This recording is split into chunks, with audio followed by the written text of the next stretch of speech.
Bonjour à tous et toutes, c'est Nessendil pour un nouveau chapitre de Dino World. Et oui, enfin Je vous invite à réécouter les anciens chapitres pour vous y retrouver si nécessaire. Comme vous devez le savoir, le volume 1 est également disponible en livre papier et également maintenant en e-book. Les liens sont sous la vidéo comme d'habitude.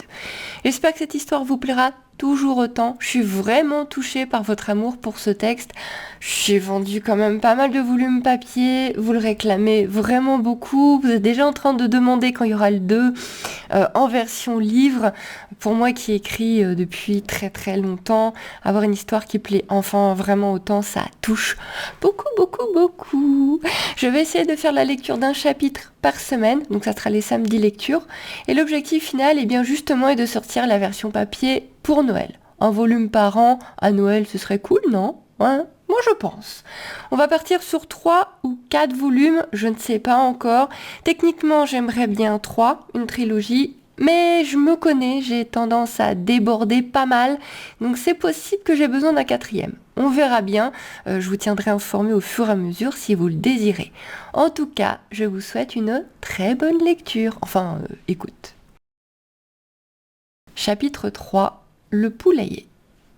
Bon, ce n'était pas si mal. Certes, le toit, si on appelait ça un toit, était bancal, avec quelques fissures. Mais le reste était passable. Un très beau cube. Un cube en bois avec un toit de traviole. Un chef-d'œuvre en vue de ses atouts de constructrice. Anastasia avait même pensé à faire une petite cour fermée par des barrières, assez basses pour être enjambées par les humains, mais trop hautes pour que les peluches vivantes ne sautent par-dessus. Et elle y avait rangé sa marmaille poilue et grouillante, seul coton resté sur les épaules de Mira. Magnifique, s'amusa Maxence en posant un bras sur l'épaule de la jeune femme, admirant visiblement la construction. Tu te moques, n'est-ce pas ? Soupira-t-elle dans ce qu'il n'était pas vraiment une question. Non, c'est intéressant. C'est surtout bancal, ajouta Arthur qui venait de se placer près de son ami. Faites mieux si vous êtes si malin, s'indigna la jeune femme faisant mine de bouder. Ai-je besoin de vous rappeler que nous n'avons toujours pas de toit ? S'indigna Haruki à l'autre bout du campement. Les autres purent entendre son soupir malgré la distance. Bon, ok, ils allaient encore passer une nuit à la belle étoile. Mais au moins, les peluches pouinantes avaient pris de la distance. À la grande tristesse d'Anastasia et de Mira, qui passaient leur temps assises dans le poulailler à les papouiller. Mais il restait effectivement encore à faire pour que eux aient un toit sur la tête. Et à en juger par celui fait par Anastasia, il allait vraiment falloir compter sur quelqu'un d'autre. Je vous déteste, soupira Anastasia aux 2 hommes qui continuaient de se moquer de chaque fissure près d'elle. Mais non, tu nous adores, susurra Maxence en lui embrassant la joue avant de s'éloigner en riant. Arthur la regarda un instant droit dans les yeux. Sa bouche s'ouvrit pour dire quelque chose avant de finalement se refermer. Il lui offrit un sourire timide avant de tourner les talons pour rejoindre les autres. Qu'avait-il voulu lui dire avant d'abandonner ? À son air de chien battu, ce n'était pas une moquerie. Malheureusement, la jeune femme n'aurait pas de réponse. Jetant un dernier regard à sa troupe de grosses herbiers qui s'installaient pour la nuit, le soleil descendant à l'horizon, la jeune femme quitta le poulailler à son tour pour rejoindre ses compagnons d'infortune. Ils appelaient toujours le petit enclos d'Anastasia le poulailler. Mais malheureusement, les animaux qui y vivaient ne pondaient pas d'œufs et étaient loin d'être des poules. Le repas du soir n'en serait pas moins copieux, grâce à l'immense oasis qu'ils avaient trouvé, sans oublier les animaux qui chassaient pour eux. Il ne manquait de rien. Truc caïca grillé et soupe de légumes, proposa Marty en la voyant s'asseoir près du feu. L'étrange menu aurait pu la faire grimacer, mais Anastasia connaissait déjà les qualités de cuisinier du rouquin. Il pouvait vous faire un repas de roi avec 3 limaces et 2 pommes de terre. Et ce n'était presque pas exagéré. Ainsi accepta-t-elle le bol d'argile qu'il lui tendait avec un sourire. 3 jours qu'ils étaient ici, à se demander quoi faire, quand reprendre la route. Il y avait certes ce supposé bâtiment, mais il semblait très loin, et il faudrait traverser le désert. Ils se demandaient tous également comment allaient les autres, s'ils étaient tous en vie, si chacun avait rejoint son campement, Sky et Garou. S'ils cherchaient une solution pour les retrouver, les rejoindre dans ce désert et cette oasis. Y avait-il une autre sortie quelque part ? Un autre monstre à tuer pour être téléporté dans une lumière et rechanger de monde ? Car c'était ce qui leur était arrivé, non ? Ils avaient été téléportés, n'est-ce pas ? C'était trop simple et trop compliqué à la fois. Arthur était assis très légèrement à l'écart, le dos contre Ako, qui rongeait un os à grand bruit de grincement de dents. Kia, la Tylada Al-Rookie, dormait en boule sous un arbre bien plus loin. Diablo et Xena dormaient côte à côte, dans un autre coin.